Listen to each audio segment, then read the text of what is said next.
Em primeiro lugar, quero deixar claro aqui, mais uma vez, que o povo brasileiro é negro, é branco, é homossexual, é heterossexual, é de direita, é de esquerda, é mestiço, caboclo, indígena, descendente de portugueses, de japoneses, de russos, de italianos, de espanhóis, etc. É empresário, é empreendedor, é trabalhador, camelô, desempregado, pobre e rico. Ao meu ver, sendo cidadão brasileiro, pouco importa saber sua origem, seu credo, sua ideologia, condição financeira ou a classe social que julga pertencer. É brasileiro? É cidadão. E se é cidadão, tem que ser respeitado. Na verdade, acho uma besteira um político defender essa ou aquela bandeira ideológica ou uma classe social minoritária ou mesmo majoritária como um pilar de uma campanha a um cargo público. Ele foi eleito para defender o que é certo. Portanto, não me atrevo aqui a tecer qualquer tipo de comentário de bom ou de mal sobre o caráter do presidente Lula, e sim falar sobre a forma como governa o país. Se tem um projeto ou não tem para um futuro governo, sobretudo com relação ao crime organizado e ao tráfico de drogas, que é o que venho tratando aqui nos outros 2 vídeos da série Presidenciáveis. Outro ponto a ser esclarecido é que, de fato, não há como saber se Lula vai ou não tentar um segundo mandato ou indicará um figurão conhecido para o representar. Por quê? Porque todas as pesquisas indicam que sua candidatura à reeleição seria um fiasco. Mesmo os órgãos de pesquisa que são sustentados politicamente pelo governo federal não conseguem esconder que o seu nome está derretendo como candidato a esse cargo. E isso nem mesmo os mais fanáticos lulistas conseguem negar. É um fato incontestável, influenciado pelos escândalos de corrupção que mais uma vez contaminam sua gestão. Durante quase 2 semanas, procurei pela internet, por meio da IA, alguma proposta de Lula com relação ao combate à violência, tráfico de drogas e contra o crime organizado. E nada encontrei de novidade.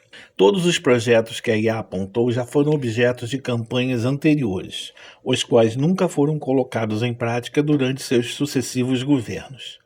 Nenhum deles é algo inédito, algo que possa realmente mudar o rumo do país nesse sentido. É tudo mais do mesmo. O que me leva a crer que não cumprirá jamais alguma promessa de campanha nesse sentido. Teve 3 mandatos para cumprir o que prometeu desde o primeiro e nunca colocou a promessa em prática, seja lá pelo motivo que for. Logo, é impossível para uma pessoa normal acreditar que irá cumprir uma promessa que fez por tanto tempo e nunca cumpriu. Lembra da promessa que fez publicamente que no primeiro dia de seu mandato acabaria com o sigilo nas contas públicas imposto por Bolsonaro? Pois é, não somente não o cumpriu, como também nunca cumpriu qualquer um outro nesse sentido. Sei que as pessoas que o veneram jamais admitirão a veracidade de tudo isso, da mesma forma que outros não admitem os erros do seu antecessor pelo mesmo motivo. Contudo, esse vídeo é feito para quem deseja pensar e sair do lugar comum. Quem não é capaz de enxergar a verdade é porque Deus o cegou. E se Deus foi o autor da cegueira, nem eu ou homem algum conseguirá mudar esse estado de coisas. O motivo de ter sido cego divinamente é e sempre será causado pela idolatria. Quem adora homens, quem milita por algum outro ser humano, feito do pó, como qualquer um de nós, não é digno diante do Criador. Porque maldito é o homem que confia no homem, que faz da humanidade mortal a sua força, mas cujo coração se afasta do Senhor. Jeremias 17:5. E porque nós estamos levando muito a sério essa questão do combate ao crime organizado. O que nós estamos propondo é o seguinte: é muito sério. É muito sério. A partir da semana que vem vamos lançar um plano de combate ao crime organizado que é para valer. Quem escapou até a semana que vem, tudo bem, mas quem não escapou não vai escapar mais. Eles estão em vários países, eles estão no futebol, eles estão na política, estão no meio empresarial, estão, sabe, em tudo quanto é lugar, no poder judiciário. A primeira coisa que chama atenção nesse discurso do presidente Lula é o que ele diz sobre levar a sério, dessa vez, o combate ao crime organizado. A palavra dessa vez tem um significado enorme. Só agora, no finalzinho do mandato do terceiro, diga-se de passagem, é que realmente ele se importou em combater o crime? Porque das outras vezes não se sentiu incomodado com isso? Não era para se sentir incomodado com a dor do povo pobre e simples?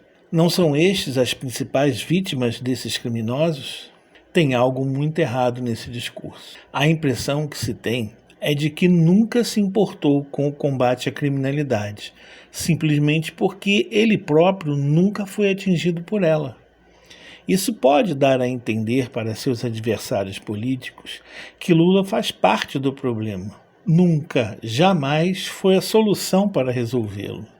A segunda parte do discurso, que também chama a atenção, é o fato de dizer que a partir da outra semana, após esse discurso, o combate ao crime organizado será feito para valer, e quem escapou até agora não escapará mais. Que é isso? Qual a impressão que esta fala de Oritimbinda causa a seus inimigos políticos? A sensação é de que o presidente Lula jamais teve um projeto real quanto ao combate do crime, seja organizado ou não. Tudo aquilo que sempre prometeu foi meramente um papo para fazer boi dormir, nada mais que isso. E se isso está acontecendo agora, se a partir de um determinado tempo, num futuro, mesmo distante, ele de fato pretende enfrentar com braço forte o poder do narcotráfico no Brasil, que até dias atrás não incomodava, só pode ser por efeito de alguma força maior que o pressiona a fazer esse tipo de coisa. Portanto, o ponto crucial desse projeto do presidente Lula para combater o narcotráfico só pode ser fruto de uma mudança no cenário geopolítico, de um modo geral, ou de uma conversão espiritual profunda. Quem sabe Malafaia o tenha convertido ao seu evangelho, que não é o do cristianismo, assim como fez com seu predecessor.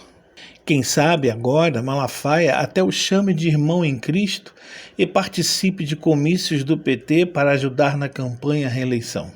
Vale tudo por dinheiro, meu caro. Tudo vale a pena se a grana não é pequena para essa gente, sabia?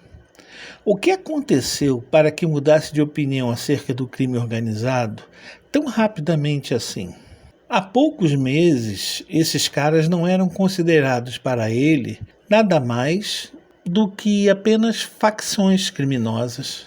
O que o fez mudar de opinião tão rápido e passar a considerá-los como narcotraficantes, tal como todos os países agora estão fazendo? Parece que só depois de uma reunião com o presidente norte-americano Donald Trump foi que os narcotraficantes brasileiros passaram a lhe incomodar. Antes disso, seus ministros podiam ser vistos circulando em favelas perigosíssimas no Rio de Janeiro, ao lado deles, sem sofrerem ameaça alguma. Tem algo muito errado aí. Das duas, uma. Ou o presidente Lula começou a enxergar a realidade geopolítica ao seu redor e percebeu que se continuar conivente com o narcoterrorismo vai acabar se dando muito mal, quem sabe até chegar ao ponto de fazer companhia a Nicolás Maduro na cadeia. Ou esse suposto combate sério à criminalidade é apenas uma figura de linguagem, uma retórica, como sempre foi ao longo de sua trajetória política todo o discurso que fez, toda a promessa que fez em campanha. E, de fato, vai ficar só na intenção, na fala, no discurso para inglês ver, de modo que na prática nada redundará disso. Só o tempo poderá dizer. Entretanto, seja qual for o resultado, a verdade é que o presidente Lula não tem projeto algum para um próximo mandato, a fim de combater o crime organizado. Não tem nada de novo. Muito pelo contrário, está pegando os projetos de outros candidatos de oposição ao seu governo, principalmente do terceiro colocado nas pesquisas, Renan Santos, e os colocando como se fossem seus, de forma a dar uma resposta às demandas do povo e da opinião pública, quanto à sua inércia no combate à criminalidade em 3 mandatos ou 4, se contar com o mandato de Dilma Rousseff. Seja como for, é triste constatar tudo isso, e mais ainda, é triste ter de tecer comentários ruins sobre o maior representante do nosso país, no que tange ao seu governo e aos seus projetos. Sabe por quê? Porque quando um brasileiro, seja quem for, assume a presidência de um país, ele passa a ser o presidente de todo o povo, e não somente dos cidadãos que o elegeram, que votaram nele. Torcer para um governo dar errado só porque seu voto foi contrário a ele em uma eleição qualquer é de uma estupidez sem tamanho. Torcer para que o povo pague o preço de uma terra arrasada, como disse o filho de Bolsonaro em seu vídeo, só para se sentir justificado, não é coisa de um homem correto, porém de um servo de Satanás. Só o diabo sente prazer na dor dos inocentes. Lula, ao ser eleito presidente do Brasil, mesmo que eu tenha votado em outro candidato, é meu presidente também. Entende o que isso significa? Significa que se ele fizer um mau governo, eu também perco com isso, não somente aqueles que votaram nele. Eu também me lasco todo, igualzinho a quem votou nele. Eu e minha família desejamos de coração que faça um excelente governo, mesmo que seja no finalzinho de seu mandato. Pois como brasileiro, independente de tudo, vamos ganhar com isso também. Posso ser até considerado um estúpido ao pensar assim, mas enquanto o presidente Lula estiver na posição de líder de nosso país, eu vou torcer com todas as minhas forças para que faça um excelente governo, ainda que não goste deste ou de um outro projeto seu qualquer. Pense um pouco sobre isso, caro leitor. Se o presidente que você não gosta for eleito, ainda assim ele será seu presidente também. Tudo de bom ou de ruim que fizer, você igualmente será afetado. Sabe por quê? Porque somos todos brasileiros. Todos os de direita como todos os de esquerda, tanto pobres como ricos, trabalhadores como empresários. Abra sua mente enquanto é livre para pensar, e que Deus nos abençoe como nação.